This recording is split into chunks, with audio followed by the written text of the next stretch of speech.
안녕하세요. 저는 두 번째 인생을 살고 있는 40대 중반의 여자입니다. 죽다 살아난 것도 아닌 제가 왜 두 번째 인생이라고 했냐면요. 제 인생은 그 일을 계기로 주변 환경도 마음가짐도 모든 게 다 달라졌거든요. 마치 새로운 사람이 되어서 새로운 인생을 사는 것처럼요. 저에게 과거 어떤 일이 있었는지 그 사연에 대해 말해보려 합니다. 저는 소위 시집 잘 간 여자였어요. 제 남편은 사업가였는데 자수성가로 큰 사업체를 운영하는 대표였죠. 남편은 원래 미용 제품 제작 및 납품 회사에 다녔어요. 그러다가 좋은 아이디어로 본인이 스스로 미용 제품 개발을 하게 됐고 그 후 사업체를 만들었다고 했습니다. 거의 맨 땅에 헤딩하듯이 시작한 사업이었지만 제품력이 좋고 남편도 죽을 둥 살 둥 영업을 하면서 회사를 키우려 고군분투했습니다. 그 노력 덕분인지 회사도 크게 성장했고 남편은 젊은 나이에 그럴듯한 성공을 이루게 되었죠. 저는 남편 사업 초창기 때 소개로 만났었고 남편 사업이 성장하는 것을 옆에서 지켜봤어요. 보통은 남자가 확 잘 되거나 돈을 잘 벌게 되면 딴 마음을 품는다는 말도 많죠. 하지만 저희 남편은 사업이 성공하고 나서 오히려 저에게 프로포즈를 했습니다. 그동안 기다려줘서 고맙고 자기가 호강시켜 주겠다고 결혼해 달라고요. 그때만 해도 그 남자는 세상 그 무엇보다 빛이 났고 멋졌습니다. 책임감도 있고 의리도 있다고 생각했죠. 저는 그 청혼을 받아들였고 저희는 결혼을 하게 되었습니다. 젊은 나이에 자수성가해서 성공한 남편, 큰 평수의 고급 아파트에서 시작하는 신혼생활. 그때 저는 세상을 다 가진 듯한 기분이었습니다. 주변 친구들은 다 저를 부러워했어요. 사실 저만 보자면 집안도 평범하고 외모도 평범하고 특출난 부분은 없는 사람입니다. 그렇다 보니 주변에서 더욱 저더러 시집 잘 간다는 말을 많이 했고 제 스스로도 그렇게 느꼈던 거예요. 저는 남편에게 고마웠고 이 가정을 잘 지키고 싶었습니다. 그리고 앞으로도 계속 누구나 부러워할 만한 행복을 즐기고 싶었습니다. 그렇게 결혼 후 반년 뒤에 소중한 저희 아이도 생겼어요. 아이를 키우며 집안 살림을 하게 되었습니다. 그런데 남편은 정말 바빴어요. 해외 수출 사업도 시작한다고 했기에 눈코 뜰 새 없이 바빴고 야근으로 집에 들어오지 않는 날도 많았습니다. 출장도 몹시 잦았고요. 저는 집에서 혼자 아이를 보는 시간이 길었어요. 아니, 긴 정도가 아니라 그냥 거의 저 혼자 있는 시간이 대다수였습니다. 육아도 하나부터 열까지 다 저만 했고요. 남편은 바쁘다는 이유로 하루가 다르게 커가는 아이를 볼 여유조차도 없었거든요. 한 번씩 아이를 볼 때마다 언제 이렇게 컸느냐고 깜짝깜짝 놀랄 정도로요. 하지만 그때는 오히려 남편이 안쓰러웠습니다. 저렇게 밤낮 없이 일하는구나, 건강을 해치지는 않을까 걱정도 되고요. 그래서 집에 자주는 않아도 오면 식사라도 거하게 대접해주고 갖은 정성으로 챙겼어요. 제가 음식 솜씨는 또 좋은 편이라서 남편도 제가 차려주는 밥을 너무 좋아했죠. 남편은 밖에서 일을 하다 보니 저는 집안일에 몹시 신경을 많이 썼습니다. 지금 생각해보면 신경을 쓴 정도가 아니라 집착하는 정도였던 것 같아요. 아이 키우는 집은 보통 장난감이나 아이용품으로 어수선하기도 하잖아요. 하지만 저는 집을 거의 모델하우스처럼 쓸고 정리하고 관리했습니다. 하루가 멀다 하고 쓸고 닦았는데 바닥도 무릎 꿇고 직접 걸레질을 해야 직성이 풀렸어요. 저희 친정엄마는 저보고 서서 걸레질하는 용품을 사주신다고도 했지만 저는 일일이 서랍 하나하나 바닥 모서리까지도 직접 닦고 문질러야 했습니다. 남편이 집이 너무 광이 난다고 말할 정도였고 그게 너무 뿌듯했어요. 그리고 그게 제 할 일이라고 생각했고요. 남편이 밖에서 열심히 돈 벌어오니까 저는 아이 잘 보고 집안 관리 철저히 하고 음식 신경 써서 하고 제 딴에는 저희 부부가 참 이상적인 부부라고도 생각했습니다. 지금에서야 돌이켜보면 남편에게 나도 내 할 일을 한다, 이렇게 쓸모가 있다라는 것을 온몸으로 보여주고 싶었던 것 같기도 하지만요. 남편은 집에 많이 오진 않아서 하나밖에 없는 자식인 아이와도 좀 서먹했죠. 남편 자체도 자식한테 큰 애정이 있거나 표현하는 편도 아니었기에 남편과 아들은 좀 어색해하고 서먹해 보이기도 했어요. 하여튼 그렇게 시간이 흘러 아이가 초등학교에 입학할 무렵이 되었습니다. 그맘때 저희 집에는 큰일이 닥치게 되었어요. 바로 저희 시어머니가 뇌졸중으로 쓰러지신 거였죠. 그나마 빨리 조치를 취했기에 생명에는 지장이 없었으나 후유증으로 오른쪽 몸 마비가 왔고 언어 장애까지 같이 오게 되었습니다. 건강하신 줄 알았던 어머님이 한순간 거동까지 불편해질 정도로 안 좋아지신 거죠. 남편은 저에게 간병을 맡아줬으면 했습니다. 아버지 일찍 돌아가시고 어머니밖에 없는데 요양병원 보내고 싶지 않고 제가 집에 있으니 좀 맡아달라고요. 말은 부탁이라고 했지만 사실상 그렇게 하라는 명령과도 다름이 없었어요. 남편은 은연중에 저는 집에 있는 사람이고 경제력이 없으니 자기 얘기를 전적으로 따라야 된다는 게 있었거든요. 그렇게 저는 어머님을 집에 모시게 되었습니다. 간병이라는 게 결코 쉬운 일은 아니었어요. 시어머니이기 때문에 존재 자체로도 어렵고 불편한 게 있을 수밖에 없잖아요. 게다가 아픈 시어머니다 보니 그게 더했죠. 저희 어머님은 마비 증세에 언어 장애까지 있으시다 보니 생활과 소통에도 큰 문제가 있었습니다. 화장실 혼자 가시는 것도 불편해하셨고 밥 먹는 거, 씻는 거, 옷 입는 거 전부 제가 옆에서 도와드려야 했어요. 게다가 말이 잘 통하질 않다 보니 답답하기도 하고 오해가 생길 때도 많았고요. 그렇게 어머님을 옆에서 간병하다 보니 제 생활이 없어지고 나중에는 우울증 같은 게 오는 것 같기도 했습니다. 거동 불편하신 어머님 때문에 여행은 꿈도 못 꾸고 늘 집에만 매여 있어야 되다 보니 너무 힘들고 서글프더라고요. 아이한테도 미안하기도 하고요. 너무 힘들어서 다 포기하고 싶을 때도 종종 있었는데 그럴 때마다 남편은 고맙다, 당신이 도와줘서 너무 힘이 된다 등등 저를 다독여주며 고가의 가방이나 현금 등을 용돈처럼 주기도 했습니다. 그때는 남편이 나의 노고를 인정해주고 고마워하는구나 생각했는데 돌이켜보면 남편 입장에선 너무 편했을 것 같네요. 저한테 자기 엄마 몽땅 맡겨놓고 본인은 조금의 희생도 하지 않았거든요. 한 번씩 제가 힘들어할 때마다 돈이나 쥐어주고 비싼 선물이나 쥐어주면서 달래는 것밖에는 한 게 없으니까요. 저도 가족이니까 내 부모다 생각하자고 마음을 다잡으며 어머님을 간병했습니다. 하지만 몸이 편찮으시니 갈수록 근육도 퇴화하고 점차 야유어지셨어요. 제가 아무리 갖은 재료로 음식을 해드려도 나중에는 입맛도 없으신지 잘 안 드셨고요. 그러다가 6년 정도 지났을 무렵 결국 돌아가셨습니다. 아무리 힘들었어도 그동안 모시고 산 정이 있다 보니 어머님이 돌아가신 게 참 슬프기도 하고 더 잘해드릴 걸 후회도 되더군요. 하지만 저도 사람인지라 한편으론 이제 내 생활도 좀 할 수 있는 건가 라는 생각도 없지 않았습니다. 슬프면서도 이제 내일이 끝났구나 싶어서 후련하기도 하고 참 복잡하더라고요. 어머님 장례를 치르고 남편은 저에게 그동안 고생 많았다고 당신 덕에 내가 엄마한테 효도를 할 수 있었다고 하더군요. 그 말 한마디에 그동안 고생했던 마음도 눈 녹듯 사라졌죠.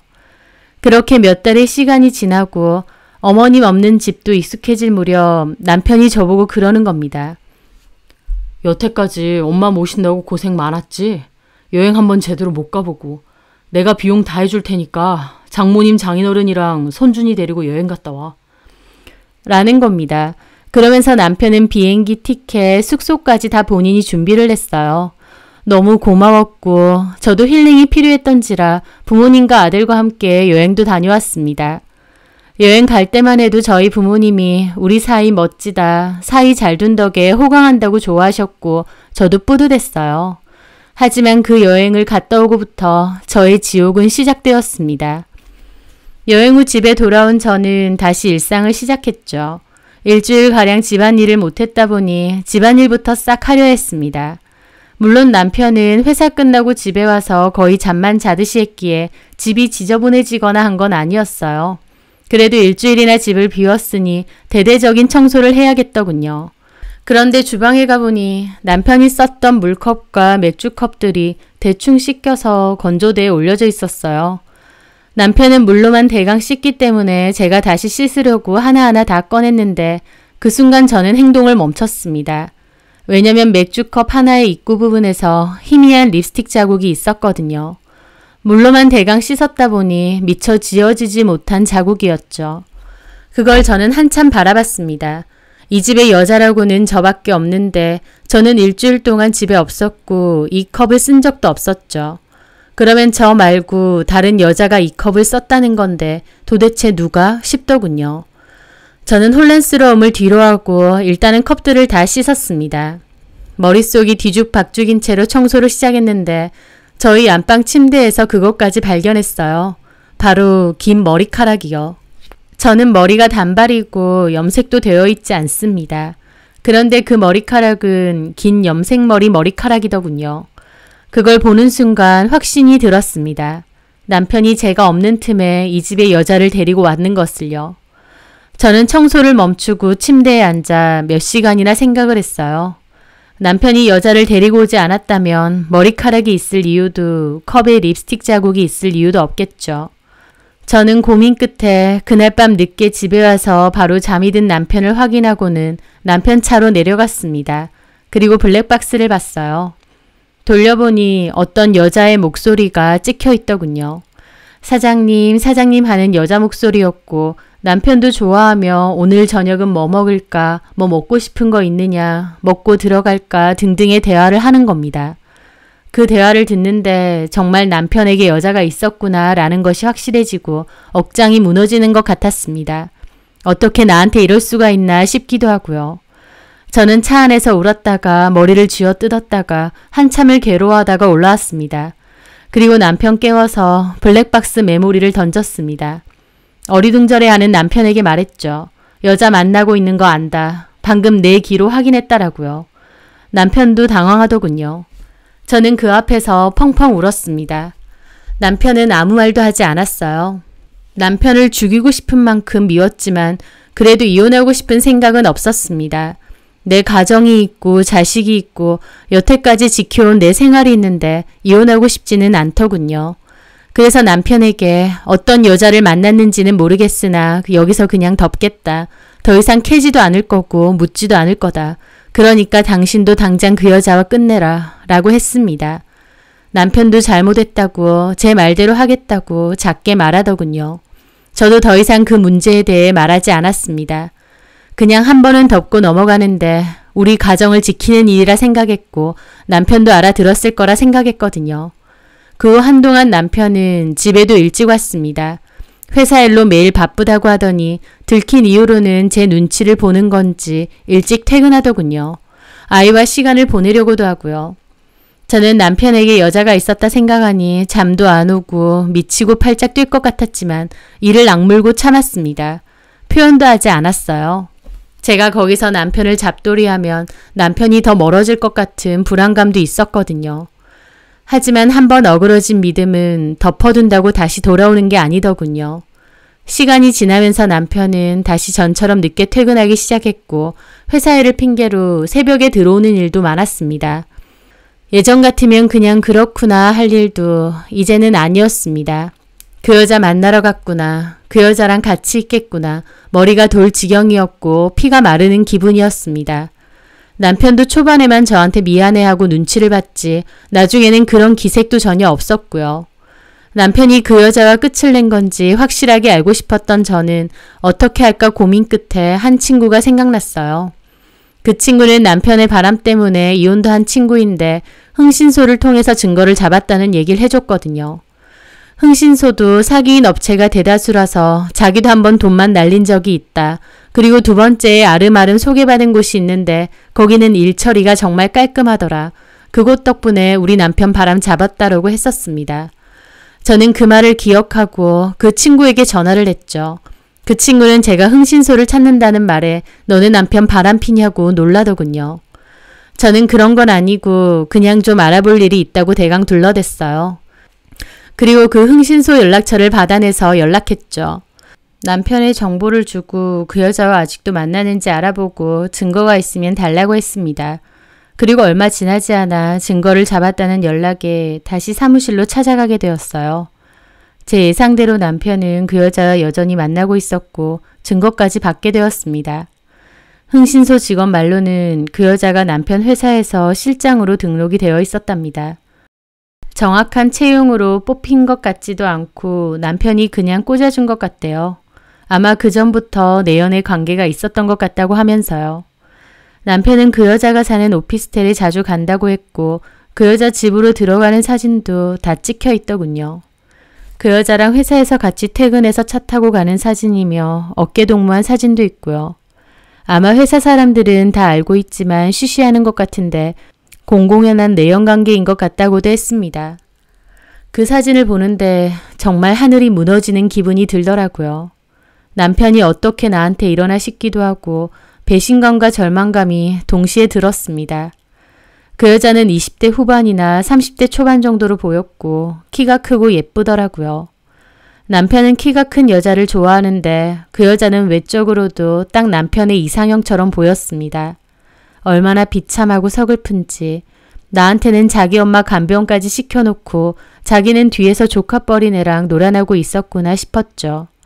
흥신소 직원은 이 여자가 어떤 여잔지 좀 더 캐야 되느냐 했고 저는 추가금 걱정 말고 좀 더 알아봐 달라고 했습니다. 최대한 자세히요. 그렇게 증거를 들고 온 저는 남편에게 따졌습니다. 그 여자랑 안 깨진 거 안다. 오히려 회사에 그 여자를 직원으로 등록까지 한 거 안다. 네 자식 낳아주고 시어머니 간병까지 해준 나한테 이럴 수 있느냐고 울면서 따졌습니다. 그런데 남편은 처음 걸렸을 때는 잘못했다 미안하다 하더니 이번에는 그러지 않더군요. 오히려 자기들을 이렇게 본격적으로 캤느냐며 제가 무섭답니다. 그러면서 들켰으니 솔직하게 말하는데 그 여자가 너무 좋답니다. 너무 좋아 죽겠답니다. 그 여자랑 계속 만나고 싶다고 대놓고 그러더군요. 그럼 나는 뭐냐고 물으니 당신은 집에서 살림 도와주고 자식 키워주는 집사람이랍니다. 그 여자는 애인이고요. 이게 무슨 말 같지도 않은 소린지. 남편에게 이혼을 원하냐니까 이렇게 된 마당에 같이 살기도 힘들지 않겠냐 그럽니다. 이혼해달라 그거죠. 얼마나 그 여자한테 미쳐있으면 조강지처고 자식이고 나 몰라라 하고 이혼해달라 하는 건지 화가 나다 못해 그냥 서글프더라고요. 네가 사람 새끼냐고 울고불고 가슴을 쳤지만 남편은 본 척도 안 했습니다. 그러더니 당신 고생한 거 알아. 우리 선준이 이만큼 잘 키워주고 6년 동안 엄마 간병해준 것도 고마워. 나 그거 모르는 인간 아니다. 이혼만 해주면 더 묻고 따질 것 없이 이 집 당신 줄게. 당신이 아무리 집에만 있는 사람이라고 해도 그 정도 계산은 되잖아. 이 집 지금 얼만 줄 알지? 라는 겁니다. 그 아파트 시세가 좋다는 건 저도 잘 알고 있어요. 그런데 무슨 적선이라도 하듯이 이 집 줄 테니까 순순히 이혼해달라 하는 겁니다. 솔직히 계산으로만 따지면 이 집을 얻어내고 이혼하는 게 저한테는 나쁘지는 않습니다. 하지만 10년 넘게 같이 산 아내에게 어떻게 이럴 수가 있을까요? 저는 정말 죽을 만큼 힘들었습니다. 남편에게 제가 쓸모없는 인간, 이제는 꺼져줬으면 하는 인간이 됐다는 게 정말 비참하더군요. 지네 엄마 간병시킬 때는 가만히 있고 이제 와서 간병 끝나고 저도 제 생활 좀 해보려 하니 이혼해달라 하고 이용만 당했다 생각하니 정말 눈물만 났죠. 남편은 그 여자에게 미쳐도 단단히 미쳤는지 저한테도 지속적인 이혼을 요구했고 아들도 본체 만체했습니다. 유책 배우자는 이혼 요구를 할 수 없음에도 남편은 아파트 시세를 따져보라면서 계속 버티면 법적으로 해야 되는데 그러면 저는 이 정도 재산 분할 절대 못 받을 거라고 반협박까지 합니다.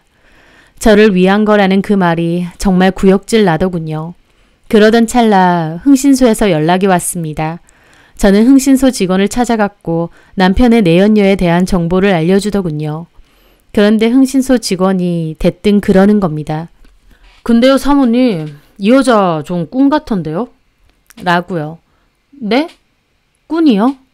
예, 저희가 알아보니까 일단 이 여자 이름은 임지이고 나이는 33살. 작은 토킹바 운영하고 있는데 지금은 운영 안 합니다. 아마 이 토킹바에서 남편분하고 만난 것 같고 현재는 남편분 회사에 실장으로 직원 등록되어 있다고 말씀드렸죠. 근데 말이 직원이지 출근은 잘 안 하는 것 같고요. 근데 이 여자 좀 캐보니까 과거에는 술집을 다녔더라고요. 술집 여자예요? 네, 고등학교 중퇴고 그때부터 그쪽 일 한 것 같아요. 나름 술집 다닐 때는 에이스로 뛰었던 것 같고 돈도 많이 벌었을 텐데 근데 이 여자가 사모님 이것 좀 보세요. 하면서 사진을 보여주더군요. 거기서는 그 여자가 웬 폐건물 같은 데 들어가는 게 찍힌 겁니다. 이게 뭐죠? 여기가 그냥 겉으로는 운영 안 하는 폐상가처럼 보이는데 사실 이 안이 사설 도박장이거든요. 네? 그 여자가 드나드는 곳이 도박장이라는 겁니다. 그럼 도박꾼이라는 건가요? 예, 근데 저희가 좀 알아보니까 그냥 도박만 하러 다니는 게 아니라 여기 도박장 운영하는 마담하고 친한 사이 같더라고요. 그게 무슨... 그래서 제가 꿈 같다고 말씀드린 겁니다. 호구 잡아서 이런 도박장으로 유입시키는 바람잡이들이 있거든요. 그런 쪽 일을 아마 하는 것 같은데 한마디로 제 말은 남편분이 좀 당하고 계신 게 아닌가 싶어서요. 이 여자한테요? 예, 뭐 진짜 애인일 수도 있는데 사실 저희가 보기엔 작업 치는 걸로 보이는 게 크거든요. 저는 그 말을 듣고 어안이 벙벙했습니다. 남편이 사랑해서 죽겠다는 그 여자. 그런데 사실은 전문 도박꾼에 남편에게 작업하는 걸 수도 있다니요. 저는 일단 자료를 받고 집으로 돌아왔습니다. 그 사진들 다시 보는데 정말 많은 생각이 들더군요. 남편에게 당장이라도 그 여자가 어떤 여잔지 아느냐, 너는 등신같이 속고 있는 거다 라고 하고 싶기도 했습니다. 하지만 한편으론 절대 그렇게 하지 않겠다 다짐했어요. 여자한테 미쳐서 가정이고 자식이고 다 내팽개친 그 인간한테 그 여자의 실체를 알려줄 이유 없었습니다. 물론 그 여자가 진짜 꾼인지 남편이 작업 대상인지 확실한 건 아니었습니다. 흥신소 직원의 추측이니까요. 하지만 그런 여자라는 것을 안 이상 저는 남편에게 그 어떤 말도 해주지 않기로 했습니다. 그리고 고민 끝에 남편에게 말했어요. 이혼 서류 받아오라고, 원하는 대로 이혼해주겠다고. 남편은 신나서 이혼 서류 받아왔습니다. 저는 이혼 서류 작성 전에 일단 이 집부터 나한테 옮겨줘라. 그리고 아이가 성인이 될 때까지 양육비 지급해라. 그러면 바로 협의 이혼 진행하겠다 했습니다.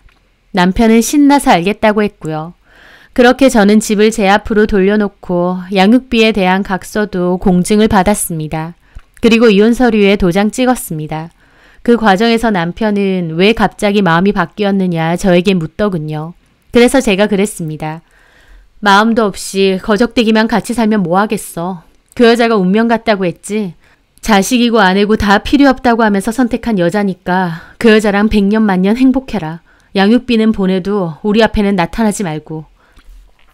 남편은 그래도 자기가 아빠인데 어쩌고 개소리를 하길래 네가 솔직히 아빠로서 애한테 무슨 애정이 있느냐. 이제 와서 괜히 아빠 노릇 할 생각 말고 그냥 남남으로 살자고 했습니다. 남편도 끝까지 아이가 원하면 어쩌고 말은 했지만 이미 그 여자와 새살림 차릴 생각에 눈이 돌아가 있더군요. 자식이고 뭐고 눈에 보이지도 않는 것 같았죠. 하여튼 저는 그렇게 숙려기간 끝에 이혼을 마무리 지었습니다. 그리고 집부터 팔았어요. 이제 아이도 제가 키워야 되는 마당에 굳이 이 넓고 비싼 집 필요 없고 미천으로 뭐라도 시작해야 했거든요. 제가 마땅한 경력도 없어서 취업도 힘들다 보니 제 특기 살려서 장사를 해보기로 했습니다.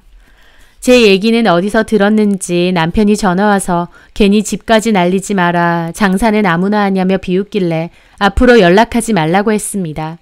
그렇게 저는 1년여간의 시장조사와 준비 끝에 유아식 전문 반찬 가게를 차리게 되었죠. 음식 솜씨는 나름 자신 있었고 준비도 열심히 한 덕에 장사는 나쁘지 않았습니다. 주변에서 부잣집 사모님으로 지내다가 반찬 가게 하느냐고 비웃는 소리도 많았어요. 하지만 그런 건 중요하지 않았습니다. 내가 더 이상 누군가에게 기대지 않고 내 일을 가지고 당당하고 떳떳하게 벌어서 우리 아이 키우겠다는 그 생각뿐이었거든요. 저는 열심히 노력했고 다행히 가게는 단골도 많이 잡고 잘 자리를 잡아갔습니다.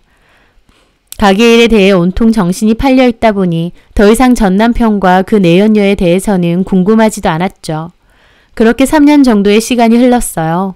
그런데 좀 띄엄띄엄 하던 남편의 양육비가 끊긴 지도 반년이 넘어갔습니다.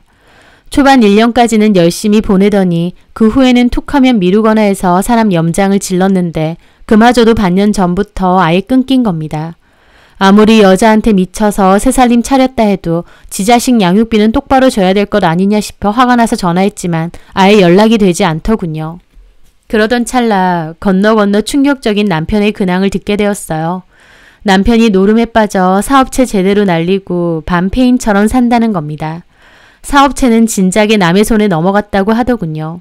그 말을 듣는 순간 그 흥신소 직원이 예상했던 게 맞았구나 싶고 저도 등골이 쭈뼛한 겁니다. 설마 했어요. 왜냐면 인생에서 사이다라는 게 흔치가 않잖아요. 못된 놈이 더 잘 살기도 하니까요. 그때 흥신소 직원 말 듣고 에라이 똥통에나 빠져라 싶은 마음으로 이혼을 해준 건 맞지만 진짜 남편의 인생이 이 정도로 골로 갈 줄은 몰랐습니다. 충격적이기도 하고 남편의 어리석음에 쓴웃음이 절로 나더군요. 도저히 양육비를 보낼 만한 상황이 아닌 것 같아서 저도 더 이상 독촉 전화는 하지 않았습니다. 제 힘으로도 얼마든지 저희 아이랑 먹고 살 수 있기도 했고 또 독촉해봤자 나올 돈도 제대로 없을 것 같고요. 무엇보다 양육비 핑계로 연락하면 괜히 다시 저희한테 다가올 빌미를 줄 것 같은데 절대 싫었거든요. 이혼과 동시에 남남으로 살기로 했고 아이 아빠든 뭐든 다시는 볼 생각도 없으니까요. 그래서 저는 그냥 남편 연락처 차단했습니다. 양육비 안 받아도 된다. 절대 그 어떤 구실로도 다가올 생각 마라 라는 다짐으로요. 남편의 처지를 생각하니 참 어이가 없더군요.